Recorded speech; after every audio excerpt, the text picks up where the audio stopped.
الله وبركاته.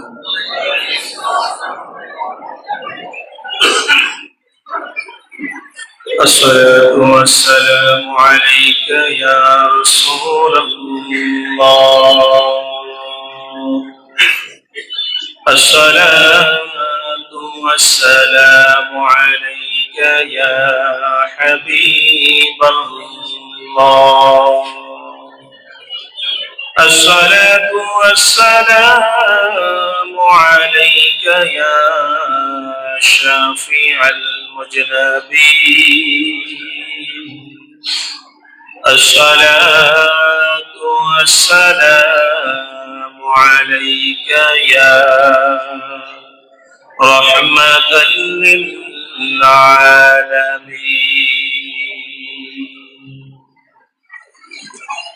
إن الحمد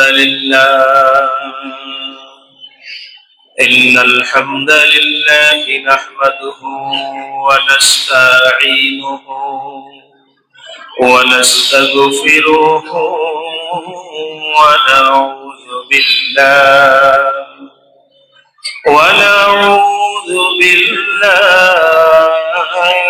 من شرور أنفسنا ومن سيئات أعمالنا. من يهده الله فلا مضل له ومن يضلله فلا هادي له. أرسله بالحق بشيرا ونذيرا وداعيا إلى الله بإذنه وسراجا منيرا. فقد قال الله تعالى في كلامه المجيد والفرقان الحميد. زبان খুলে সকলেই তেলাওয়াত করি আউযু বিল্লাহি মিনাশ শাইতানির রাজীম। বিসমিল্লাহির রাহমানির রহিম। قل إن صلاتي ونسكي ومحياي ومماتي لله رب العالمين. وقال تعالى إن الله وملائكته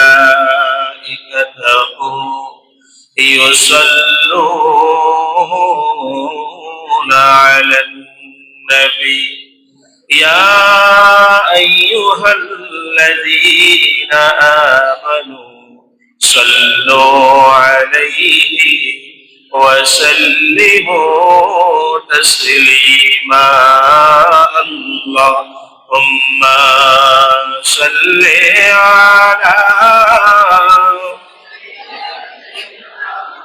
مولانا محمد وعلى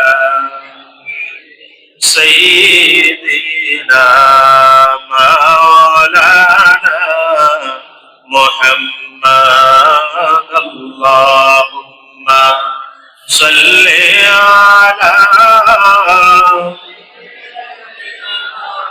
مولانا محمد وعلى آل سيدنا.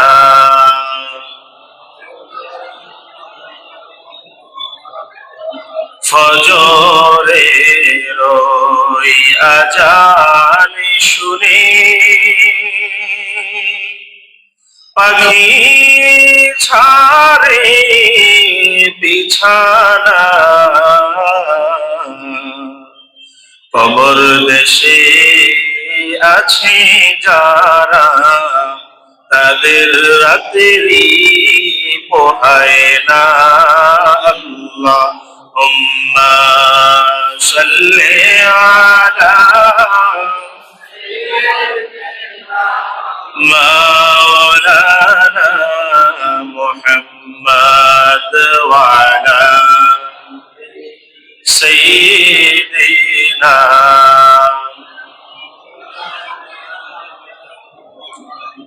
লা ইলাহা ইল্লাল্লাহ, লা ইলাহা, লা ইলাহা ইল্লাল্লাহ, লা ইলাহা। ও বৈবহু দূরে মদিনা, আমরা কেমনে যাব জানি না। আমার আল্লাহ যদি দয়া করে, আল্লাহ যদি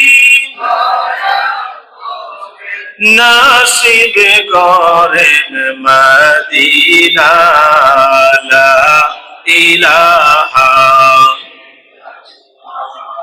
লা ইলাহা ইল্লাল্লাহ, লা ইলাহা ইল্লাল্লাহ, লা ইলাহা,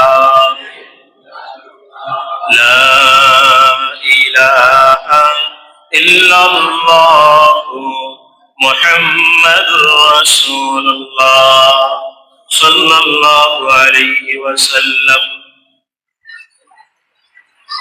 আলহামদুলিল্লাহ, মহিয়ান গরিয়ান সর্বশক্তিমান আল্লাহ সুবহানাহু ওয়া তাআলার দরবারে লাখ কোটি শুকরিয়া আদায় করি যে আল্লাহ রাব্বুল আলামিন আজকে পবিত্র জিলহজ মাসের প্রথম জুমার দিনে জুমার নামাজ আদায় করার জন্য আমাদেরকে মসজিদে আসার বসার তৌফিক দান করেছেন। সকলেই মহান প্রভুর দরবারে, আলিশান প্রভুর দরবারে অন্তর থেকে শুকরিয়া আদায় করি আলহামদুলিল্লাহ। লক্ষ কোটি দুরূদ সালাম প্রেরণ করি আকায়ে নামদার তাজদারে মদিনা আহমদ মুস্তাফা মুহাম্মদ মুজতবা সৈয়দুল মুরসালিন খাতামুন নবিয়্যিন মুহাম্মদুর রাসূলুল্লাহ সাল্লাল্লাহু আলাইহি ওয়াসাল্লামের উপর। সম্মানিত হাজিরিন, আমরা সকলে অবগত আছি পবিত্র জিলহজের চাঁদ আমাদের মাঝে আগমন করেছে। আল্লাহ রাব্বুল আলামিনের অশেষ দয়া ও মেহেরবানিতে আগামী বৃহস্পতিবার 10ই জিলহজ পবিত্র কুরবানি আমরা আদায় করব। আল্লাহ তাআলা যাদেরকে তৌফিক দিয়েছেন, আল্লাহ রাব্বুল আলামিন তাদের কুরবানি এবং আমরা যারা সকলে উপস্থিত আমাদের সবাইকে যেন আগামীতে কুরবানি করার তৌফিক দান করে, সকলে বলে আমিন। কুরবানি আল্লাহ সুবহানাহু ওয়া তাআলার দরবারে এত প্রিয়, এত পছন্দের একটি ইবাদত।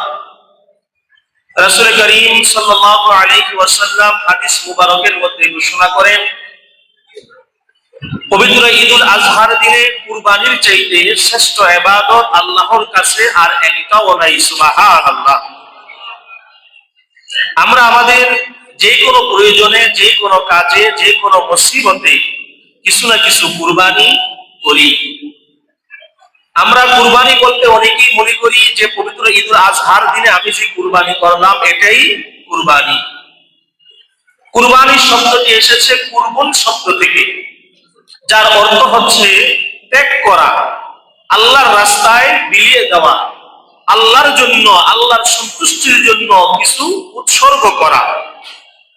আমরা আমাদের অনেক মুসিবতে, অনেক বিপদে নিয়ত করি যে আল্লাহ তুমি যদি আমাকে রক্ষা করো, তুমি যদি আমাকে হেফাজত করো, এই মুসিবত থেকে যদি আমাকে বাঁচাও, আমি তোমার ঘরে, তোমার নবীর ঘর মাদ্রাসাতে, লিল্লাহ বোর্ডিং এতিমখানাতে আমি কিছু দান করব। এইরকম নিয়ত আমরা করি কি করি না?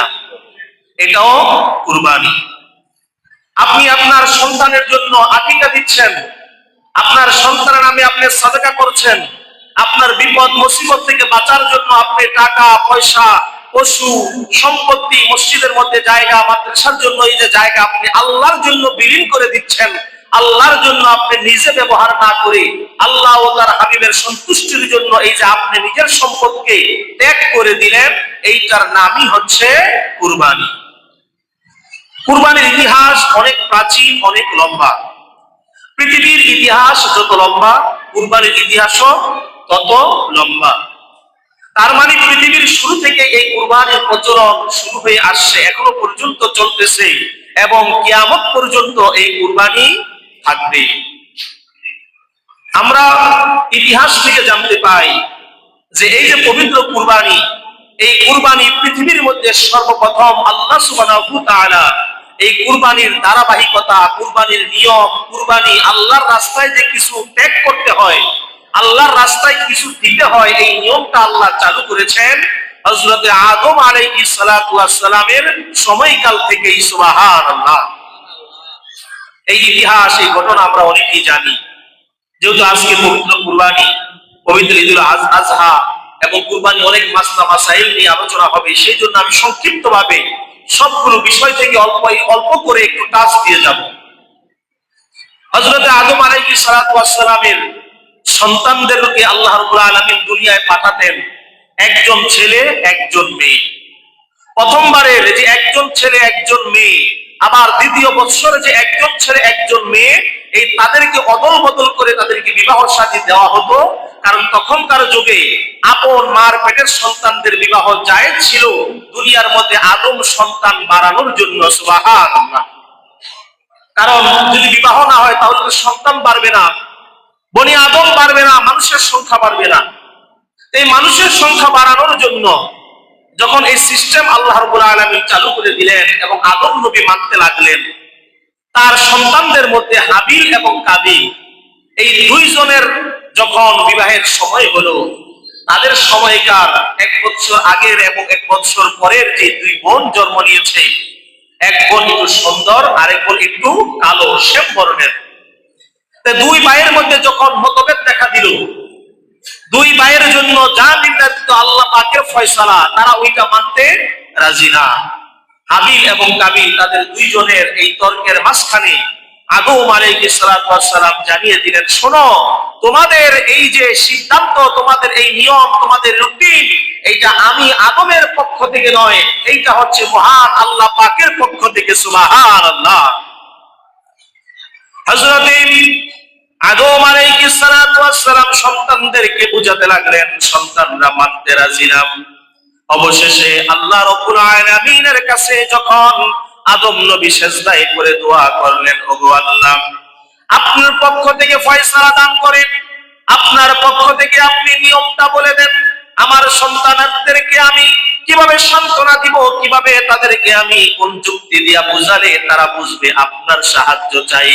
আল্লাহ সুবহানাহু ওয়া তাআলা ওই সময়কার মধ্যেই জারি করে দিলেন, হে আদম, তোমার দুই সন্তানকে কুরবানি দিতে বলো। সুবহানাল্লাহ। যার কুরবানিটা কবুল হবে তারটাই সঠিক হবে। দোনো ভাই কুরবানি দেওয়ার জন্য তাদের সম্পদ থেকে কিছু সম্পদ মাঠের মধ্যে জমা করলো। এখনকার সময়ে আমরা যেমন পশু জবাই করে কুরবানি দেই, পৃথিবীর শুরু থেকে পশু জবাইয়ের কুরবানির নিয়ম ছিল না।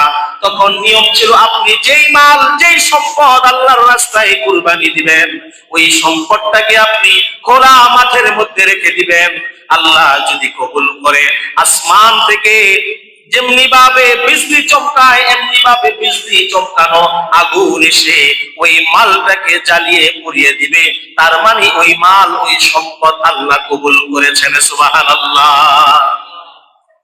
দেখেন, পৃথিবীর শুরু থেকে যে নিয়ম, আমি মাঝে মাঝে চিন্তা করি যে আল্লাহ তাআলা কবুল করার জন্য পৃথিবীর শুরুতে যে নিয়ম রেখেছিলেন, যে আসমানি স্ফুলিঙ্গ এসে, আগুনের স্ফুলিঙ্গ এসে ওই মাল জ্বালিয়ে পুড়িয়ে দিবে, তার মানে তার কুরবানি আল্লাহর কাছে কবুল। এই নিয়ম যদি এখনো জারি থাকতো, এই নিয়ম যদি এখনো পর্যন্ত জারি থাকতো, কয়জনের কুরবানি যে কবুল হয়, কয়জনের পশু যে কবুল হবে, আল্লাহই ভালো জানে। আল্লাহ সুবহানাহু ওয়া তাআলা হাবিলের কুরবানিটা কবুল করে নিলেন। কাবিলের কুরবানিটা কবুল হলো না। এই যে পৃথিবীর শুরু থেকে কুরবানির নিয়ম, কুরবানির ধারাবাহিকতা চালু হয়ে আসতেছে, এই চালু হয়ে আস্তে আস্তে প্রত্যেক নবী এবং রাসূল আল্লাহর রাস্তায় কুরবানি দিয়েছেন।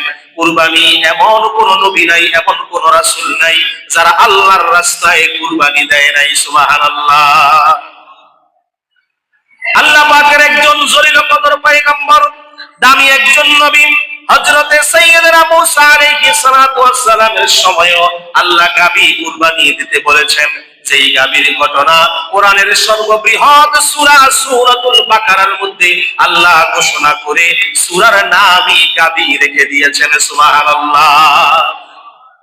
আল্লাহ রাব্বুল আলামিন মূসা নবীকে তার উম্মতদেরকে গাবী কুরবানি দিতে বললেন।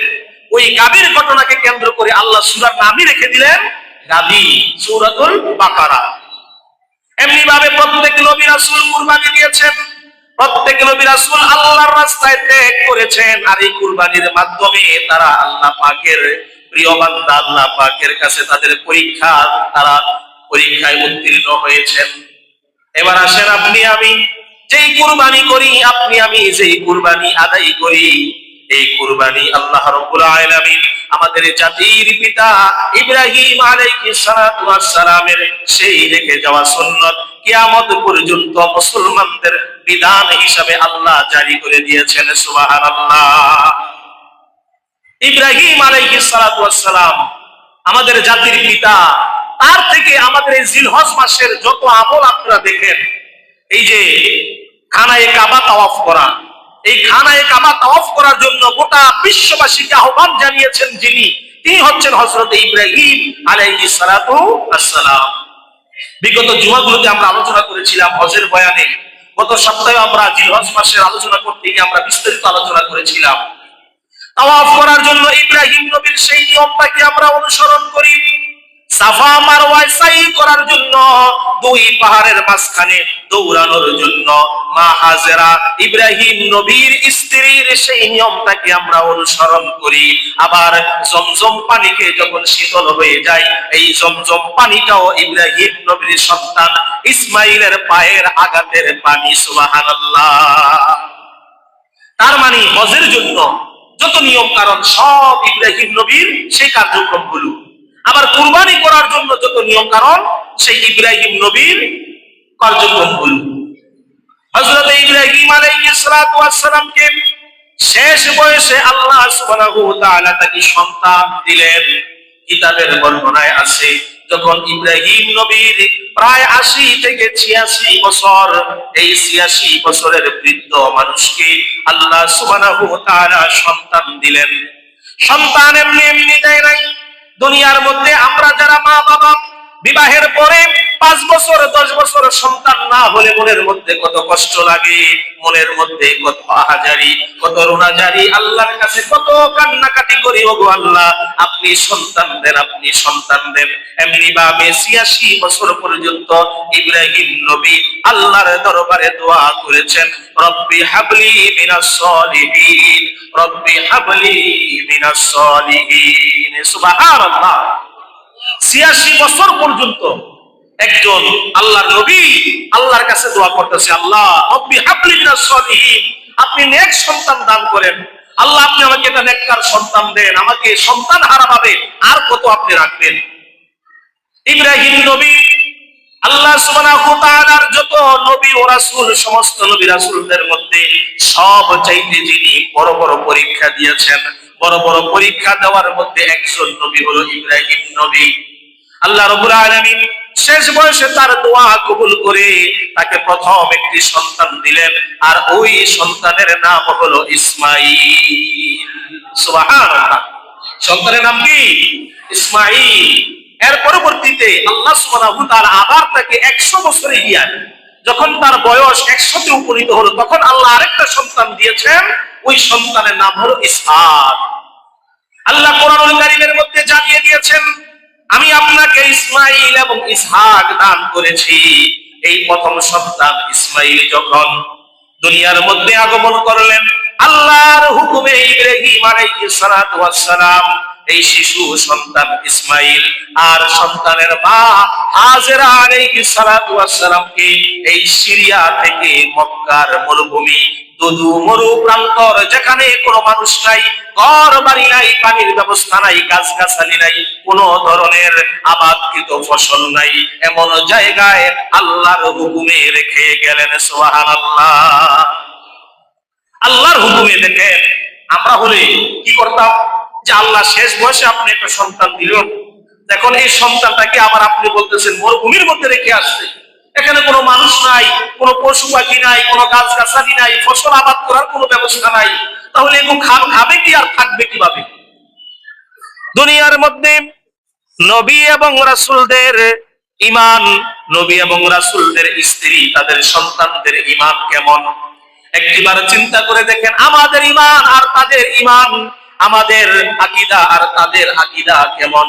নবী ও রাসূল, তাদের স্ত্রী, তাদের সন্তানেরা আল্লাহর হুকুমের জন্য এই দুনিয়ার জাগতিক সব কিছু বিসর্জন দিয়েছেন। সুবহানাল্লাহ। আল্লাহর হুকুমে ইব্রাহিম আলাইহিস সালাতু ওয়াস সালাম শিশুপুত্র ইসমাইল এবং হাজরাকে মরুভূমির মধ্যে রেখে আসলেন। যখন এই সন্তান 8-10 বছরের বালক, আল্লাহ রাব্বুল আলামিন ইব্রাহিম নবীকে আদেশ করলেন, ও ইব্রাহিম, যাও তুমি তোমার সন্তানকে গিয়ে দেখে আসো, তুমি তোমার সন্তানকে দেখে আসো। ইব্রাহিম নবী তো মহা খুশি, আমি আমার সন্তানকে দেখতে যাব। একজন মা, একজন বাবা সন্তান হারা, এত বছর পরে সন্তান হলো, আবার ওই সন্তানকে কত বছর দেখে না, আল্লাহর হুকুমে দেখতে যাবে। আল্লাহ বলে, ও ইব্রাহিম, শুধু দেখতে গেলে হবে না, তুমি তোমার এই প্রিয় সন্তানটাকে আমি আল্লাহর রাস্তায় কুরবানি করবে। সুবহানাল্লাহ। তুমি তোমার এই সন্তানকে, যে সন্তান দেখতে যাবে, এই সন্তানকে তুমি কুরবানি করবে কার নামে? আল্লাহর নামে, আল্লাহর সন্তুষ্টির জন্য তুমি কুরবানি করবে। হযরত ইব্রাহিম আলাইহিস সালাতু ওয়াস সালাম ওই যে মরুভূমির প্রান্তরে, যেখানে স্ত্রী ও সন্তানকে রেখে এসেছেন, ওই মরুভূমির প্রান্তরে তিনি গেলেন তাদের খবর নেওয়ার জন্য। গিয়ে দেখেন, যেই মরুভূমির মধ্যে রেখে এসেছি, এই মরুভূমি এখন আর মরুভূমি নাই, এই মরুভূমি একটা এলাকা হয়ে গেছে। এই মরুভূমির মধ্যে একজন রানী আছে, একজন নেত্রী আছে, একজন লিডার আছে, এবং এই মরুভূমির সমস্ত মানুষ ওই লিডার, ওই যে নেত্রী, তার বাড়িতে যায়, তার কাছ থেকে মিষ্টি পানি পান করে, এবং সকলে তার অনুসরণ করে, তার কাজ করে দেয়। সুবহানাল্লাহ। এই মরুভূমির মধ্যে কোনো পানি ছিল না। আরবের লোকেরা সবাই বসবাস করতো সাগর পাড়ে, কারণ সাগর পাড়ে পানির ব্যবস্থা, এই জন্য তারা সাগর পাড়ে বসবাস করতো। যখন ইসমাইল আলাইহিস সালাতু ওয়াস সালামের পায়ের আঘাতে জমজম পানি বের হয়ে গেল, আস্তে আস্তে খবর যখন চতুর্দিকে ছড়ায় গেল যে আরবের মরুর মাঝখানে মিষ্টি পানি পাওয়া যায়। আমরা জানি আরব সাগরের পানিগুলো হচ্ছে লবণাক্ত পানি, নোনা পানি, আরবের মধ্যে মিষ্টি পানির খুব অভাব। চতুর্দিকে যখন খবর ছড়িয়ে গেল, আরবের মধ্যে মরুভূমির প্রান্তরে মিষ্টি পানির সন্ধান পাওয়া গেছে, সমস্ত মানুষগুলো নদীর পার থেকে, সাগর পার থেকে ঘরবাড়ি ভেঙে, আবার খানায় কাবার সামনে তারা জমজমের সামনে ঘরবাড়ি করতে লাগলো, এবং হাজেরার সমস্ত কাজ তারা করে দেয়। বলে, এই বিনিময়ে আপনি শুধু আমাদেরকে পানি দিবেন, আর আমাদের গোত্রের লিডার, নেত্রী হয়ে যাবেন আপনি। সুবহানাল্লাহ। অনেক লম্বা কথা, বিস্তারিত আলোচনা। ইব্রাহিম নবী যখন সন্তানকে দেখার জন্য গেলেন, আল্লাহর হুকুম পালন করার জন্য গেলেন, তিনি যখন খুঁজতে খুঁজতে মা হাজেরার দরজার সামনে দাঁড়িয়ে তিনি যখন নক দিলেন, ভিতর থেকে ইসমাইল বের হয়ে আসলো। ইসমাইল বের হয়ে এসে দেখে এমন একজন পুরুষ তার সামনে দাঁড়িয়ে আছে, যেই পুরুষের শরীরের মধ্যে একটা পোশাক, এমন একটা পোশাক আজকে অনেক বছর ধরে ইসমাইলের ঘরের মধ্যেও আছে। সুবহানাল্লাহ। যখন মরুভূমির মধ্যে সন্তান এবং স্ত্রীকে রেখে যায়, তখন মা হাজেরা ইব্রাহিম নবীকে বলেছিল যে আপনার একটা পোশাক দিয়ে যান, আপনার ব্যবহৃত একটা জামা দিয়ে যান, আমি বছরের পর বছর এই জামাটাকে দেখে দেখে আপনার স্মৃতি মনে করব, আপনার স্মৃতিচারণ করব। ইসমাইল নবী ছোট থাকতেই দেখতেন যে এই জামাটা আমার মা অনেক আদর যত্ন করে এই জামাটাকে রাখতেন, এই জামাটার মধ্যে তিনি স্মৃতিচারণ করতেন, এই জামাটাকে তিনি ভালোবাসতেন। ওই সেম পোশাকের একটা জামা পরে আজকে একজন লোক আমাদের বাড়িতে আসছে। এই লোকটা কি? লোকটা কি? ভিতর থেকে মা বের হয়ে আসলো। মা যখন বের হয়ে আসলো, সন্তানের সঙ্গে যখন পরিচিত হলো, আল্লাহ সুবহানাহু ওয়া তাআলার সেই হুকুম, আল্লাহ পাকের সেই বাণী, আল্লাহ সুবহানাহু ওয়া তাআলা যেই বাণী দিয়ে ইব্রাহিম নবীকে পাঠিয়েছেন, যাও তুমি তোমার সন্তানকে আল্লাহর রাস্তায় কুরবানি করে দাও। ইব্রাহিম নবী স্ত্রী হাজেরা এবং সন্তানের মাঝে আল্লাহর হুকুমটা তিনি জানিয়ে দিলেন। সুবহানাল্লাহ। আমাদের মাঝে অনেকে অনেক সময় বিভিন্ন বাংলা পুস্তক, বিভিন্ন গল্প, কিচ্ছা কাহিনীর মধ্যে আমরা বলি যে ইব্রাহিম নবী তার সন্তানকে, তার স্ত্রীকে না জানায়া বেড়ানোর কথা বলে, যে আমরা বেড়াইতে যাই, এই কথা বলে নিয়ে গেছে। এগুলো সম্পূর্ণ ডাহা মিথ্যা কথা। কারণ ইব্রাহিম একজন নবী, তার ছেলে ইসমাইল একজন নবী। হাজেরা ইব্রাহিম নবীর স্ত্রী এবং ইসমাইল নবীর মা, তাদের ঈমান কখনো দুর্বল ঈমান হতে পারে না। আল্লাহ তাআলা এই প্রমাণ কোরআনুল কারীমের মধ্যে আল্লাহ সুবহানাহু ওয়া তাআলা জানিয়ে দিয়েছেন। আল্লাহ সুবহানাহু ওয়া তাআলা কোরআনুল কারীমের সূরা ইব্রাহিমের 39 নং আয়াতের মধ্যে আল্লাহ সুবহানাহু ওয়া তাআলা আমাদেরকে জানায়, আলহামদুলিল্লাহিল্লাযী ওয়াহাবা লি আলাল কিবারি ইসমাঈলা ওয়া ইসহাক। আমি শেষ বয়সে, যখন ইব্রাহিম শেষ বয়সে উপনীত হলো, তখন আমি তাকে ইসমাইল এবং ইসহাক দান করেছি। এবং ইব্রাহিম নবী সন্তান ইসমাইল ও হাজেরার সামনে যে কথা বলেছেন, ওই কথাগুলো আল্লাহ কোরআনুল কারীমের মধ্যে জানায়া দিয়েছেন। আল্লাহ সুবহানাহু ওয়া তাআলা সূরা আস-সাফফাতের 102 নম্বর আয়াতের মধ্যে বলেন, ফালাম্মা বালাগা মাআহুস সা'য়া ক্বালা ইয়া বুনাইয়া ইন্নী ফিল মানামি আন্নী আযবাহুকা ফানজুর মাযা তারা। সুবহানাল্লাহ। ইব্রাহিম নবী তার সন্তানকে ডাকিয়ে বলে, ইয়া বুনাইয়া, হে আমার সন্তান, আমি স্বপ্নে দেখেছি, আমি স্বপ্ন যুগে পেয়েছি তুমি আমার সন্তান, তোমাকে আমি আল্লাহর রাস্তায় কুরবানি করতেছি, আল্লাহর রাস্তায় আমি তোমাকে বিলীন করে দিয়েছি, আল্লাহর রাস্তায় আমি তোমাকে জবেহ করতেছি। ইব্রাহিম নবী তার সন্তানকে বলতেছি। আর আমাদের দেশের মধ্যে কিছু গল্প কাহিনীর মধ্যে প্রচার করে যে দাওয়াতের কথা বলে, সাজায়া গোজায়া বেড়ানোর কথা বলে নিয়ে গেছে। না, কখনো না। কারণ নবীদের ঈমান যেমন তারা মুহূর্তে আল্লাহর জন্য নিজের জান দিয়ে দিতে পারে, নবীদের সন্তান, নবীদের স্ত্রীগণ তারাও আল্লাহর সন্তুষ্টির জন্য জীবন দিতে পারে কি পারে না? ইব্রাহিম আলাইহিস সালাতু ওয়াস সালাম সন্তানকে যখন জানালেন, সন্তান মুহূর্তের মধ্যে কি উত্তর দিলেন, ওইটাও আল্লাহ কোরআনুল কারীমের মধ্যে জানায়া দিলেন।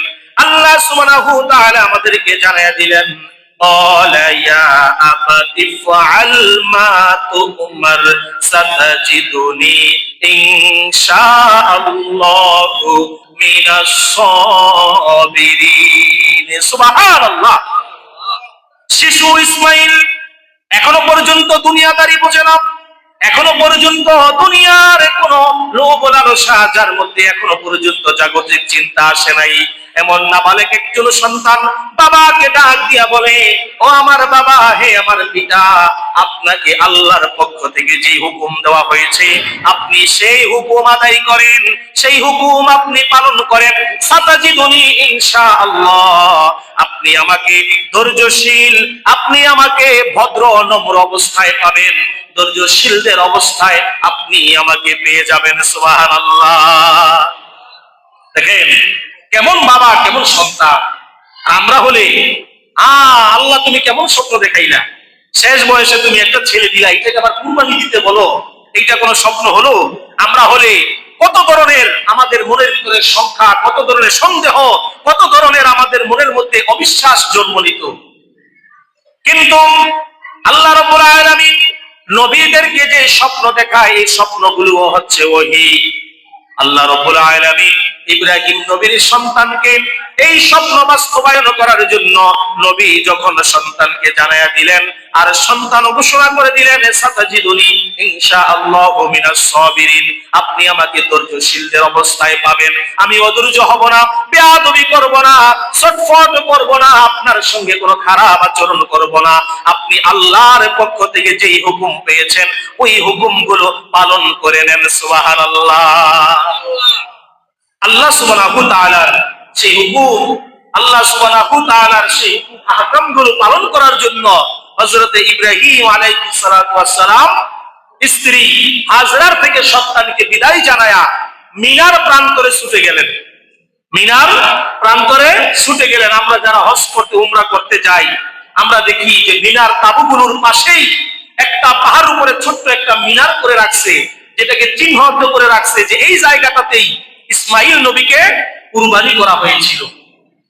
এই পাহাড়ের উপরে ইসমাইলকে নিয়ে যখন ইব্রাহিম নবী ওঠে, গত সপ্তাহের আলোচনার মধ্যে বলেছিলাম শয়তান ধোঁকা দেয়, শয়তান এসে ওয়াসওয়াসা দেয়, ইসমাইল তুমি যেও না, যেও না, ওই পাহাড়ের উপরে উঠে তোমার বাবা তোমাকে জবেহ করবে, তোমার গলা কেটে ফেলবে। ইসমাইল নবী শয়তানকে তাড়ানোর জন্য তিনি ছোট্ট পাথর নিয়ে শয়তানকে ঢিল মেরেছেন। সুবহানাল্লাহ। হাজী সাহেবরা হজ করতে গেলে এখন শয়তানকে পাথর মারার নিয়ম আছে না নাই? এই যে সেই ইসমাইলের ছোট্ট শিশু ইসমাইলের নিয়মটাকে আল্লাহ আমাদের জন্য বিধান করে দিয়েছেন, আমাদের জন্য আহকাম করে দিয়েছেন যে হজ করতে গেলে তুমি জামারাতে গিয়া শয়তানকে পাথর মারো, পর্যায়ক্রমে বড় শয়তান, মধ্যম শয়তান, ছোট শয়তানকে পাথর মারো। আর ঘৃণা করে যে ইসমাইলকে তুমি যেভাবে প্ররোচনা দিয়ে, ইসমাইলকে ধোঁকা দিয়ে ইসমাইলের ইমানকে তুমি নষ্ট করতে পারো নাই, আজকে হজ করতে এসে আমরাও ওয়াদা করে গেলাম, তওবা করে গেলাম এবং শয়তানের গালের মধ্যে ঢিল মেরে গেলাম, আমাদেরকে তুমি প্ররোচনায় ফেলে আমাদেরকে তুমি ওয়াসওয়াসা দিয়ে অন্যায় কাজ করাতে পারবে না। এটাই হচ্ছে পাথর মারার মূল উদ্দেশ্য, এটাই হচ্ছে পাথর মারার মূল উদ্দেশ্য। যদিও এই মূল উদ্দেশ্য আমরা বাস্তবায়ন করতে পারি না। শয়তানকে পাথর মারি ঠিকই, কিন্তু মনের শয়তান মনের মধ্যেই থাকে। মনের শয়তানকে আগে পাথর মারতে হবে, মনের শয়তানকে দূর করতে হবে এবং ওই শয়তানকে পাথর মারার মাধ্যমে আপনার মনকে পরিষ্কার করার মাধ্যমই হচ্ছে এই শয়তানকে পাথর মারা। সম্মানিত হাজির, যেই কথা বলতেছিলাম, আপনি জামারাতে গিয়ে পাথর মারেন, ইসমাইল নবীর সেই সুন্নাত, ইসমাইল নবী যেমনি ভাবে ওই শয়তানকে পাথর মেরেছেন, শয়তানকে দূর করে দিয়েছেন যেন আল্লাহর হুকুমের কোনো ব্যাঘাত না ঘটে। ইব্রাহিম নবী যখন সন্তানকে জবেহ করার জন্য, কুরবানির জন্য তিনি শোয়ালেন, ইসমাইল ইব্রাহিম নবীর কাছে দুইটা আবেদন করেছিলেন। দেখেন পৃথিবীর মধ্যে কত করুণতম দৃশ্য। একজন বাবা বৃদ্ধ বয়সে তার ফুটফুটে ছেলে সন্তানকে আল্লাহর রাস্তায়, আল্লাহকে পাওয়ার জন্য, আল্লাহর সন্তুষ্টির জন্য কুরবানি দিতেছে। এইরকম ইতিহাস পৃথিবীর মধ্যে দ্বিতীয়ত আর নাই। আপনি পৃথিবীর মধ্যে আর কোথাও দেখাতে পারবেন না, কোন ধর্মে দেখাতে পারবেন না, কোন সংবিধানে দেখাতে পারবেন না, কোন দেশের নিয়ম নীতির মধ্যে দেখাতে পারবেন না যে সে তার সন্তানকে তার রবের হুকুমে, তার পালনকর্তার হুকুমের জন্য সন্তানকে বিলীন করে দেয়। ইসমাইল দুইটি আবেদন করেছেন। শিশু ইসমাইল শুয়ে শুয়ে বাবার কাছে দুইটা আকুতি জানায়, হে আমার পিতা, হে আমার বাবা, আমি ছোট্ট মানুষ, কোনদিন আপনার স্নেহ ভালোবাসা পাই নাই, এখন আপনি এসেছেন, এখনো আপনার স্নেহ ভালোবাসা আমার ভাগ্যে জুটে নাই, এখন কিছুক্ষণের মধ্যে আপনি আমাকে কুরবানি করে দিবেন, আল্লাহর হুকুম পালন করবেন। তবে আপনাকে আমি দুইটা আবেদন করি। এক নম্বর আবেদন হলো আপনি আমার হাত এবং পা গুলোকে বেঁধে নিবেন। কেন বেঁধে নিবেন? যদি মৃত্যুর যন্ত্রণায় আমি ছটফট করি আর আমার হাত পা গিয়া যদি আপনার শরীরের মধ্যে লাগে, সন্তান হয়ে বাবার শরীরে লাগলে আমার জন্য চরম ভাবে বেয়াদবি হয়ে যাবে। সুবহানাল্লাহ। কেমন সন্তান, কেমন সন্তান! দেখেন এই সন্তানকে কুরবানি দেওয়া হচ্ছে আর ওই সন্তান বলতেছে, বাবা আমার হাতগুলো আপনি বেঁধে নেন, আমার পা গুলো বেঁধে নেন, যেন আমার হাত এবং পা ছটফট করে আপনার শরীরের মধ্যে যখন লেগে যাবে আমার যেন বেয়াদবি না হয়, আমি যেন বেয়াদবদের কাতারে না থাকি। আর আজকে আমাদের সন্তানেরা বুঝেও মা বাবার সঙ্গে বেয়াদবি করে, আছে না নাই? সন্তানদেরকে আমরা সুশিক্ষা দিতে পারি না, সন্তানদেরকে আমরা আদর্শ শিক্ষা দিতে পারি না। ইসমাইল বলে, বাবা যেন আপনার সঙ্গে বেয়াদবি না হয়। কিয়ামতে আল্লাহ যেই দিন বেয়াদবদেরকে দাঁড় করাবেন, ওই দিন আমি ইসমাইলের নামটা যেন না থাকে। আপনি আমাকে কষ্ট করে আমার হাত এবং পা গুলো বেঁধে দিলেন। 2 নম্বরে আপনার কাছে আবেদন, আপনার কাছে অনুনয় বিনয় করি, আমার শরীরের জামাটা নিয়ে আমার মাকে দিবেন। আমার মা সন্তান হারানোর বেদনা, পুত্র শোকে যখন কাতর হয়ে যাবে, পুত্র শোকে যন্ত্রণায় যখন আমার মা কান্না করবে, তখন আমার মা আমার এই জামাটা দেখে দেখে আমার কথা মনে করবে, আর আল্লাহর জান্নাত থেকে আমি আমার মাকে দেখবো। সুবহানাল্লাহ। চিন্তা করে দেখেন, বাপ সন্তানের কি মধুরতম কথা। একজন সন্তান যদি বাবাকে এরকম ভাবে কথা বলে, ওই বাবা কি ঠিক থাকতে পারে? ওই বাবার হাত কি চলে? সন্তানের জবে করার জন্য, কুরবানি দেওয়ার জন্য বাবার হাত চলে না। কিন্তু ইব্রাহিম, সে তো আল্লাহর নবী, সে তো খলিল, সে তো সন্তানের মায়ের চাইতো আল্লাহর হুকুম তার চাইতে তার কাছে সবচাইতে বড়। ইব্রাহিম নবী সন্তানের হাত গুলো বেঁধে নিলেন, পা গুলো বেঁধে নিলেন এবং জামাটাকে তিনি সংরক্ষণ করলেন। যখন গলার মধ্যে ছুরি চালায়া দিবেন, যখন ইব্রাহিম নবী সন্তানকে আল্লাহর রাস্তায় কুরবানি করবেন, তিনি দেখলেন সন্তানের মধু মাখা কথাগুলো শুনে আমার মনের মধ্যে মায়া লেগে যায়। আর এই মায়ার কারণে আমি যদি কুরবানি করতে দেরি করি, আল্লাহ বেজার হয়ে যেতে পারে, আল্লাহ নারাজ হয়ে যেতে পারে। ইব্রাহিম নবী সাথে সাথে ছুরি চালালেন। এই যে বাপ সন্তানের যে ঘটনা, আমার আল্লাহ দেখে কি দেখে না? আল্লাহ দেখে কি দেখে না? আল্লাহ সুবহানাহু ওয়া তাআলা জিবরাইলকে ডাক দিয়া বলেন, ওরে জিবরাইল, আমার তো ইসমাইলের দরকার নাই, আমার তো ইসমাইলের রক্তের দরকার নাই, আমার তো কুরবানির দরকার নাই, আমার তো দরকার ছিল ইব্রাহিমের মনের নিয়ত, ইব্রাহিমের মনের ইখলাস, ইব্রাহিমের মনের তাকওয়া। ইব্রাহিম ফাস্ট হয়ে গেছে, ইসমাইল এবং ইব্রাহিমকে আমি সবচাইতে দামি বানায়া দিলাম। ওরে জিবরাইল, জলদি করে জান্নাতি একটা পশু নিয়ে যাও, ইসমাইলকে সরায়া পশুটাকে সয়া দাও, আমি ইব্রাহিমের পশুর কুরবানিটাই কবুল করে নিব। সুবহানাল্লাহ। কারণ আল্লাহর কাছে আমরা যে কুরবানি দেই, এই কুরবানির রক্ত, গোশত, হাড্ডি, চামড়া কিছুই আল্লাহর কাছে যায় না। আল্লাহ সুবহানাহু ওয়া তাআলা কোরআনুল কারীমের মধ্যে বলেন, লা ইয়ানালাল্লাহু লুহুমুহা ওয়ালা দিমাউহা ওয়ালাকিন ইয়ানালুহুত তাকওয়া মিনকুম। তোমরা যে আল্লাহর রাস্তায় কুরবানি করো, পশু জবাহ করো, শোনো শোনো, এই পশুর রক্ত, হাড্ডি, গোশত কিছুই আমার কাছে আসে না। ওয়ালাকিন ইয়ানালুহুত তাকওয়া মিনকুম, একমাত্র আসে তোমার মনের নিয়ত। সুবহানাল্লাহ। তুমি কোন নিয়তে কুরবানি দিলা? তুমি লোক দেখানোর জন্য, ফ্রিজ ভর্তি করে বস্তু রাখার জন্য, তুমি নিজের মান সম্মান বাঁচানোর জন্য কুরবানি দিলে, নাকি আল্লাহর সন্তুষ্টির জন্য, একমাত্র আল্লাহর জন্য তুমি কুরবানি দিলে? তোমার নিয়তটাই শুধু আমার কাছে আসে, আর কিছুই আসে না। কি বলেন? আল্লাহকে আমরা কিছু দেই? 1 কেজি গোশত কোনদিন আল্লাহর নামে আমরা দিছি? দেই নাই। সব আমরাই খাই, গরিব মিসকিনদেরকে দেই, আত্মীয় স্বজনদেরকে দেই, শুধু আল্লাহর কাছে পাঠাই আমাদের মনের নিয়ত, আমাদের ইখলাস, আমাদের তাকওয়া। আল্লাহ সুবহানাহু ওয়া তাআলা জিবরাইলকে যখন আদেশ করলেন জান্নাতি পশু নিয়ে যাও, জিবরাইল জান্নাতি পশু নিয়ে যখন রওনা হলেন, দেখলেন ইব্রাহিম ছুরি চালাইবে, ছুরি চালাইবে, এই মাত্র জবে দিয়ে ফেলবে। এখন এটাকে তো থামাইতে হবে, নয়তো ইসমাইল কুরবানি হয়ে যাবে, পশু কুরবানি হবে না।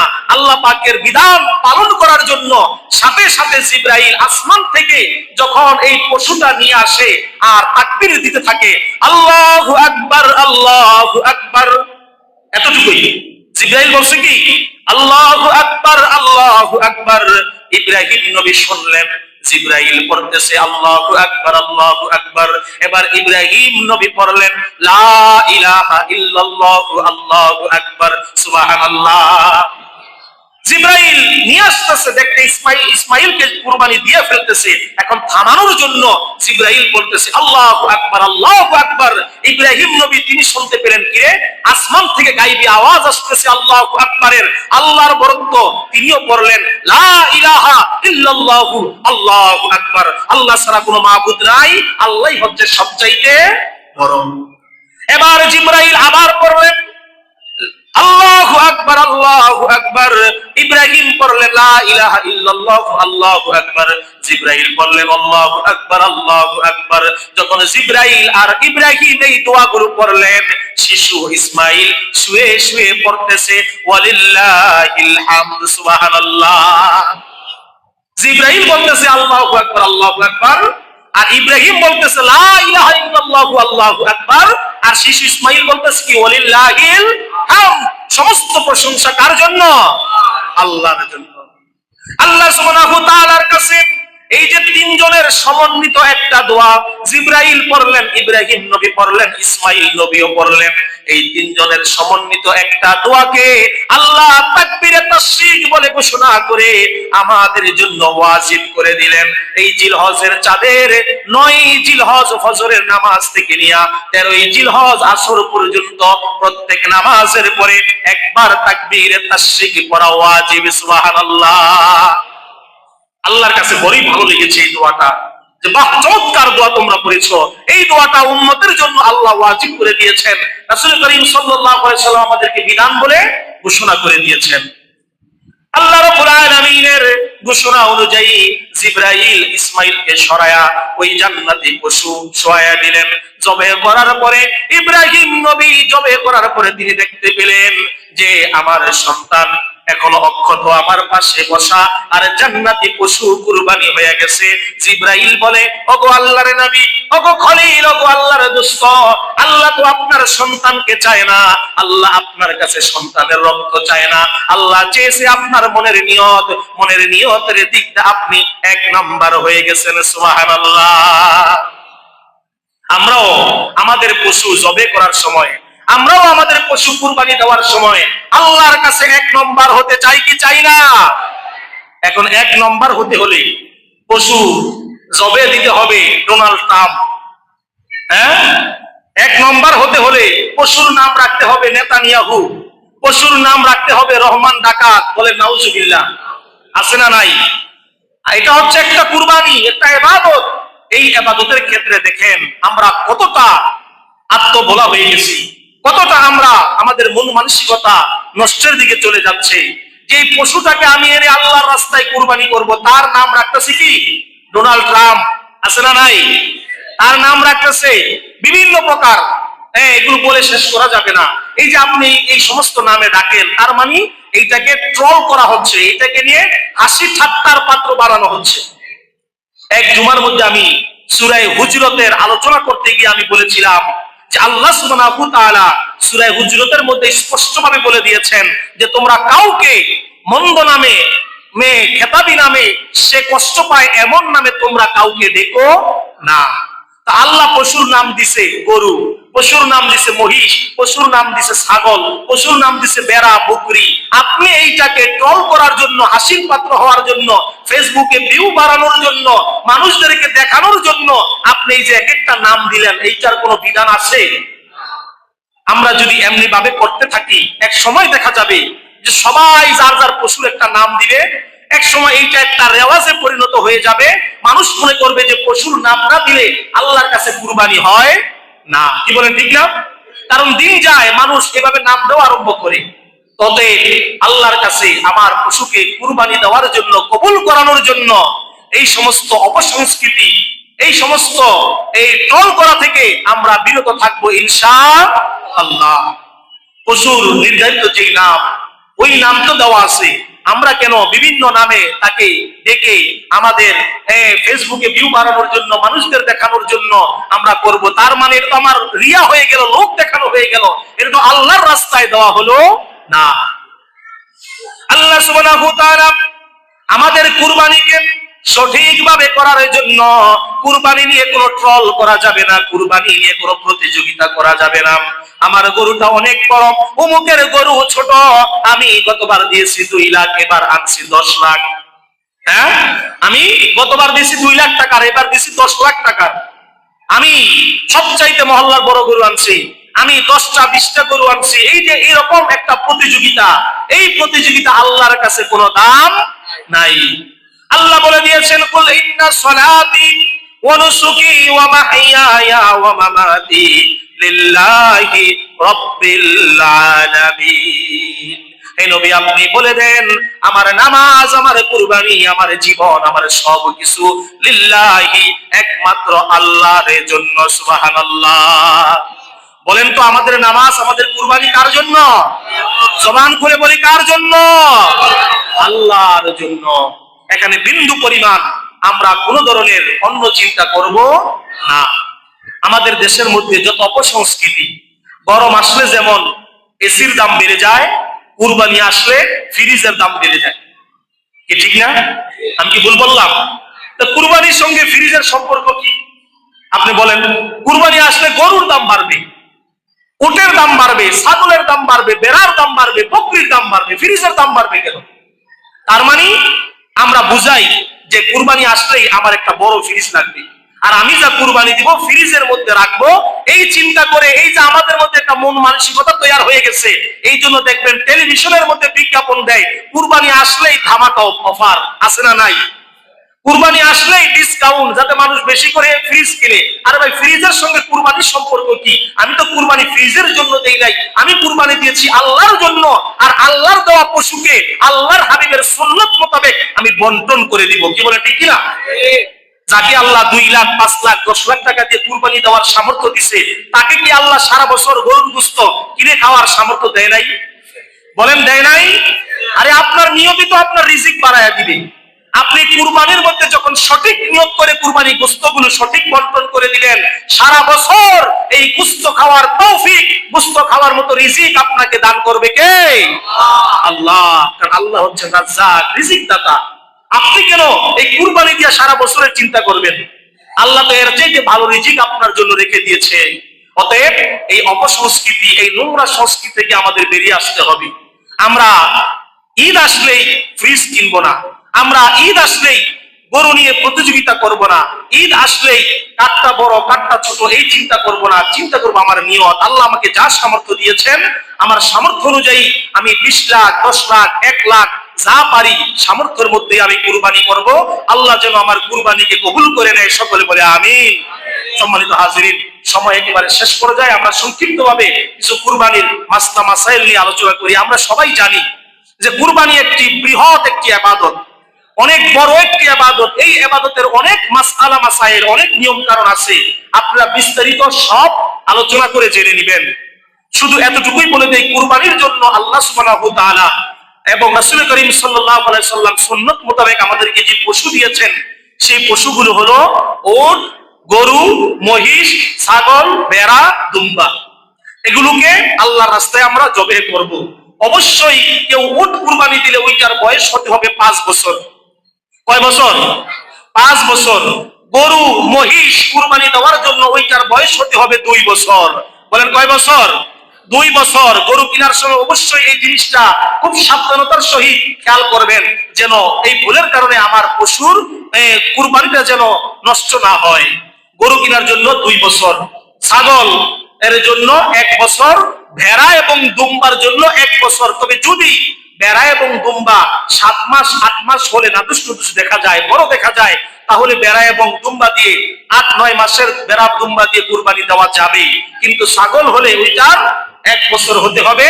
গরুর জন্য, মহিষের জন্য 2 বছর, আর উটের জন্য 5 বছর। এবার পশু যখন কিনতে যাবেন, অবশ্যই ওই পশুটা ভালো একটা পশু দেখে কিনবেন, যে পশুটা দেখতে ফ্রেশ, সুন্দর, কোনো খুঁত নাই, নিখুঁত, এমন একটা পশু দেখে অবশ্যই আমরা কিনবো। আমরা আমাদের কুরবানি কবুল করার জন্য আল্লাহর রাস্তায় আমরা দিব। আল্লাহর রাস্তায় দিতে হয় সব সময় ভালো জিনিস, কি বলেন ঠিক না?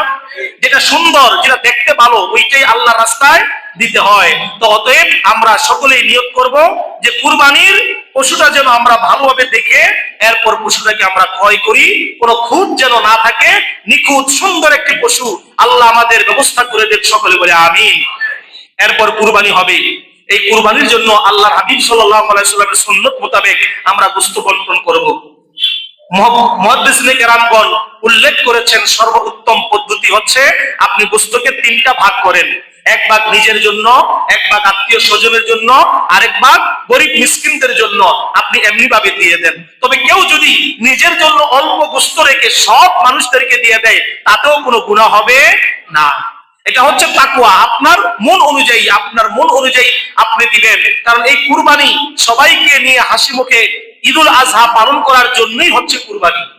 অতএব আমরা সবাইকে নিয়ে, মহল্লাবাসী, এলাকাবাসী, আমাদের আত্মীয় স্বজন, গরিব মিসকিন অসহায় সবাইকে নিয়ে যেন আমরা পবিত্র কুরবানি সুন্দরভাবে আদায় করতে পারি। আল্লাহ সুবহানাহু ওয়া তাআলা আমাদের কবুল করুক, সকলে বলে আমিন। সম্মানিত হাজিরিন, এরপর এই পবিত্র ঈদুল আজহার এই কুরবানি আদায় করার জন্য আমাদের সকলের একটি রেওয়াজ, একটি নিয়ম আছে যে আমরা কাগজের মধ্যে নাম লিখে দিই। বিস্তারিত আগামী বৃহস্পতিবার ঈদের দিন আলোচনা হবে। কাগজের মধ্যে আমরা নাম লিখে দেই কি দেই না? যে হুজুর এই যে অমুকের নামে কুরবানি, এই 3 জনের নামে কুরবানি, 5 জনের নামে কুরবানি। বলেন তো কুরবানি কি কাগজের নামে হবে না আল্লাহর নামে হবে? কার নামে? আল্লাহ তাআলা সূরাতুল কাউসারের 2 নম্বর আয়াতের মধ্যে বলেন, ফাসাল্লি লিরাব্বিকা ওয়ানহার। আপনি আপনার রবের নামে, কার নামে? রবের নামে নামাজ এবং কুরবানি আদায় করেন। তবে হ্যাঁ, আমরা যে কাগজটা লিখে দিই এটা যখন জবেহ করা হয়, আপনি নিজে জবেহ করেন বা ইমাম সাহেব জবেহ করে বা যেই জবেহ করে, তখন তারা কিছু দোয়া দুরূদ পাঠ করে যে আল্লাহ অমুকদের পক্ষ থেকে, কথাটা হবে কি, অমুকদের পক্ষ থেকে কুরবানি দেওয়া হয়েছে, তুমি আল্লাহ কবুল করে নিও। যদি আপনি কাগজ নাও দেন, আল্লাহ অন্তর্যামী, মনের খবর জানে কি জানে না? কয়জনে দিতেছি, কার পক্ষ থেকে দিতেছি, বা আমি কিভাবে দিতেছি, আল্লাহ গফুর রহিম জানে কি জানে না? জানে।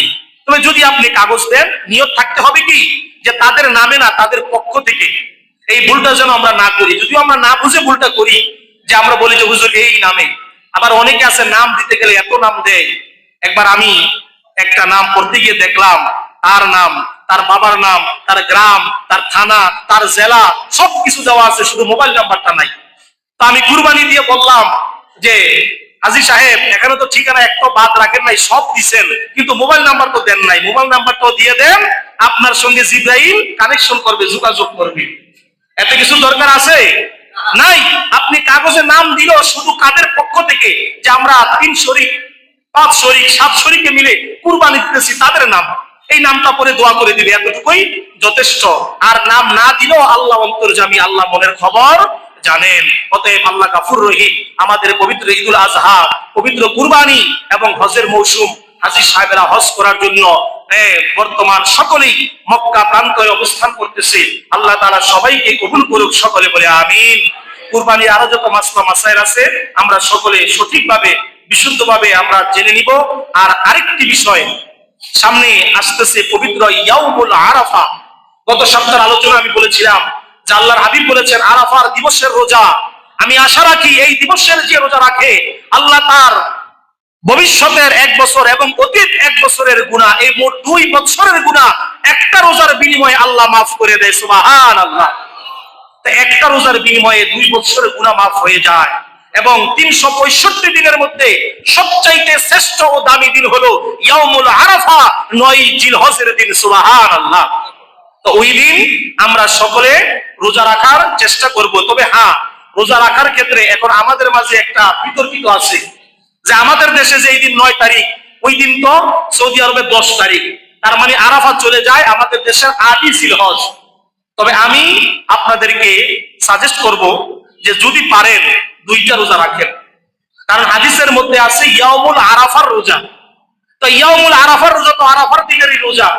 আবার অনেক মুহাদ্দিস নেকেরাম বলেছেন যে চাঁদ দেখে যেহেতু রোজা রাখা, চাঁদ দেখে রোজা ভাঙা, তার মানে যার যার দেশের চাঁদ দেখে রোজা রাখবে। তো কেউ যদি আমাদের দেশের 9ই জিলহজে, খেয়াল করবেন, 9ই জিলহজে আরাফার রোজা রাখে, তারটাও হয়ে যাবে। কারণ আপনি তো নিয়ত করেছেন আরাফার নিয়ত, আপনি নিয়ত করেছেন আরাফার নিয়ত, আল্লাহ থেকে আপনার নিয়ত, আপনি নিয়ত করেছেন আরাফার দিনের রোজা। তবে সর্বোত্তম হচ্ছে আপনি কষ্ট করে 2টা রোজা রাখেন। ইয়াউমুল আরাফা যেই দিন সংঘটিত হচ্ছে ওই দিনও রোজা রাখেন। আবার আমাদের দেশে চাঁদের 9ই জিলহজ যেই দিন, ওই দিনও রোজা রাখেন। এটা সর্বোত্তম। আল্লাহ তাআলা আমাদের সবাইকে কবুল করুক, সকলে বলে আমিন। এখন আরাফার রোজা রাখলাম, ঈদুল আজহা পালন করলাম, ঈদুল আজহার কুরবানিও দিলাম, রাত্রিবেলা বাকি আছে, মোড়ে মোড়ে পাড়ায় পাড়ায় ডিজে পার্টি নাচ গান আছে না নাই? এই যে অপসংস্কৃতি, আমি গত কুরবানি রোজার ঈদও বলেছিলাম যে পবিত্রতম দিনগুলোতে আপনি সবচাইতে অপবিত্র কাজ করতেছেন। আপনি হজ করতেছে হাজী সাহেবরা, আরাফার রোজা রাখলেন, আরাফার দিনে দোয়া করলেন, ঈদের নামাজ করলেন, আল্লাহর রাস্তায় কুরবানি করলেন। এবার আপনার ছেলে মেয়েরা মোড়ে মোড়ে পাড়ায় পাড়ায় ডিজে পার্টি করে, নাচ গান করে, নেশাদ্রব্য পালন করে, তাহলে আপনার আমার ইবাদতের কি ফলাফল আমরা পেলাম? কি ফলাফলটা পেলাম? কোন ফলাফল হলো? অতএব আমি সবার কাছে বিনীতভাবে আহ্বান করব, এই পবিত্র দিনে আমাদের নাচ গানের দিন নয়। আমার প্রাণপ্রিয় কলিজার টুকরা যুবক ভাইয়েরা, নাচ গান যারা করে এগুলো ইসলামে হারাম। তারপরও আপনি এমন দিন করতেছেন, এমন রাত্রে করতেছেন। গত সপ্তাহে আমি বলেছিলাম যে অল ফজরি ওয়া লায়ালিন আশরি, আল্লাহর কাছে এই প্রথম 10টি রাত আল্লাহর কাছে অনেক দামি রাত। আল্লাহর হাবিব বলেছেন হাদিস শরীফের মধ্যে যে এই জিলহজের প্রথম 10টি রাত আল্লাহর কাছে লাইলাতুল কদরের মতো দামি রাত। সুবহানাল্লাহ, এটা আমার মুখের কথা না, আল্লাহর হাবিবের হাদিস। লাইলাতুল কদরের মতো 10টি রাত্রে আপনি এই নাচ গান করতেছেন, এগুলো যেন আমরা না করি। এগুলোর মাধ্যমে মানুষের ডিস্টার্ব হয়, নামাজের ডিস্টার্ব হয়। গত রোজার ঈদে আমি এমনও অবজেকশন আমার কাছে আসছে যে এশার নামাজের সময়ও নাকি বাহিরে কোন জায়গায় গান বাদ্য বাজানো হয়েছে, মুসল্লিদের নামাজের ডিস্টার্ব হয়েছে। অতএব এই কাজগুলো যেন আমরা না করি। আল্লাহ আমাদের হেফাজত করুন, সকলে বলে আমিন। সম্মানিত হাজিরিন, আগামী বৃহস্পতিবার আমাদের 10ই জিলহজ পবিত্র ঈদুল আজহা। আমাদের পাইকপাড়া জামে মসজিদে পবিত্র ঈদুল আজহার জামাত হবে একটা। বলেন কয়টা? একটা। একটি জামাত সকাল 7টা 30 অনুষ্ঠিত হবে ইনশাআল্লাহ। আমরা সকলেই 7টা 30 জামাত। রোজার ঈদও আমি বলেছিলাম যে 1 মিনিটও দেরি করা হবে না, ঠিক 7টা 30 আমরাও এবারও ঈদুল আজহার জামাতে দাঁড়িয়ে যাব। অতএব আমরা আগেই সকালবেলা উঠে ঈদের যে সুন্নত নিয়ম কানুন গুলো আছে এগুলো পালন করে আমরা নামাজের জন্য চলে আসব। পবিত্র ঈদুল আজহার দিনে সকালবেলা ঘুম থেকে উঠে ফজরের নামাজ পড়া, ফজরের নামাজ পড়ে পশুকে গোসল করানো, পরিষ্কার করানো, যে পশুটা আপনি কুরবানি দিবেন, তারপর নিজে পবিত্র হয়ে কিছু না খেয়ে তাকবীরে তাশরিক পাঠ করতে করতে ঈদের নামাজ পড়ার জন্য চলে আসবেন। নামাজ পড়ে কুরবানি করে ওই কুরবানির গোশত দিয়ে ওই দিনের খাবারটা আপনি শুরু করবেন। এটাই হচ্ছে সুন্নত। আল্লাহ তাআলা আমাদের কবুল করুক। বিস্তারিত নিয়ম কানুন জেনে সঠিকভাবে আমরা যেন পশু কুরবানি করতে পারি। ইব্রাহিম নবীর কুরবানির সঙ্গে আমাদের প্রত্যেকের কুরবানি আল্লাহ যেন কবুল করে নেয়। সকলে বলে আমিন। ওয়া আখিরু দাওয়ানা আনিল হামদুলিল্লাহি রাব্বিল আলামিন।